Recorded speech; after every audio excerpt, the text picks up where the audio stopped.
Right, guys. I know this. I was going to change this into like a Warsaw review, as you can see the Warsaw shit. But what I'm going to do today is something a bit different. I might do it when I watch the odd game that ain't Warsaw. I'm going to do a review on the Villa West Ham game that happened last night. But yeah, obviously I'm an unbiased fan, so my opinions are completely. You don't have to take it at all, but my opinions are unbiased because I don't care about either of the teams. So, and Villa are obviously one of our rivals, but I don't hate them because they're a lot better than us. So I gotta admit that they are a lot better than us. So yeah, but anyway, obviously, as Villa and West Ham fans would have saw, and if you follow the Premier League, would have saw, West Ham beat Villa 4-1 last night. But yeah, I think that Villa went into the game and laid back a bit, and I think them going into a lot of games like that, because I think that was the fourth loss on the bounce, and they seem to be going into games not with that attacking like effect. Cause obviously they're missing Grealish in that, and it was going to be hard to replace him. But I thought at the start of the season the signing of Buendia would be a good replacement, and I still think he will end up being a very good replacement.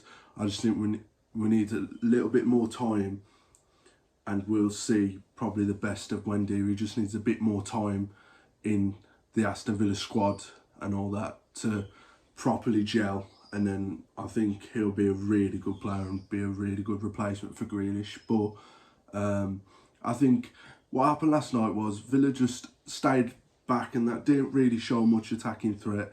Obviously West Ham went 1-0 up and then Villa equalised, and then when Villa equalised it seemed like there was up for it a bit more and that there was trying to push a bit more, but it didn't lead to anything. Then Declan Rice scores a somewhat, I wouldn't even say wonder goal, it was a good strike, but I still think Martinez probably could have saved it. I think that Martinez had quite a poor game last night, to be honest. I think there was a couple of saves that he would probably say himself, that a couple of goals that he would probably say himself he could have saved.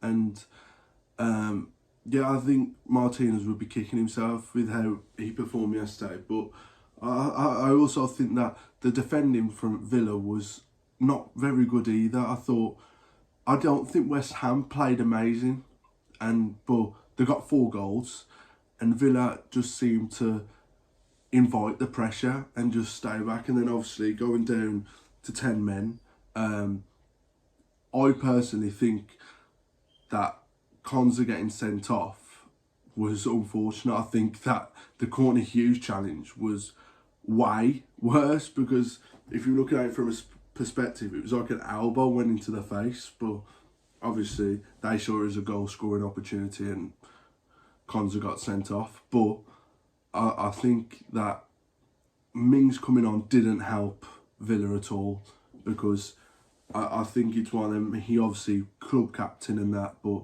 he got dropped, so his confidence would have already been a bit shaken in that before the game, and then he's only been brought on because of a sending off and Villa needed to tighten up at the back, or else there would have been a hole. But West Ham seemed to utilise the fact that Villa only had 10 men, and yeah, I think that Villa need to try and be a bit more offensive and attacking, because they have good attacking players. Bailey's a fantastic player, suffered with injury a lot this season obviously, and we haven't seen the best of him. Ollie Watkins gets goals. Villa fans know that Ollie Watkins gets goals. And then you have Buendia, who's also a very good attacking talent, and John McGinn, good ball playing midfielder. Villa have some very good players, but it just seems that the system's a bit off at the moment with Villa. No doubt Villa will bounce back from this. It's just been a poor run of form. Every club has it. Villa will bounce back. Villa are a solid club, and I still think that they're going to finish quite high up this season. But I think West Ham just opened them up and found them out quite easily. And it wasn't the fact that West Ham was any good, because they didn't do a lot other than the goals. But they held the ball a lot better than Villa did. It was like when Villa got the ball, they lost it quite easily, and I think that was the problem. I think Villa was losing the ball in dangerous parts of the pitch, and I think Villa fans will admit that. It was a poor performance, but they'll bounce back, and that's just how football is. Villa fans, they don't look the best at the moment, but it will end up good for you. Villa are a solid Premier League side, and West Ham could be fighting for that top six. West Ham are very, very good.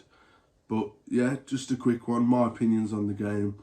Obviously, don't have to agree. Villa fans, you might not agree. You might think completely different. And West Ham fans, if there's any, might think completely different. But yeah, that's all I have to say. Only just a quick one because, as I said, I don't support any, but I've tried to be as unbiased as I can on the situation. So yeah.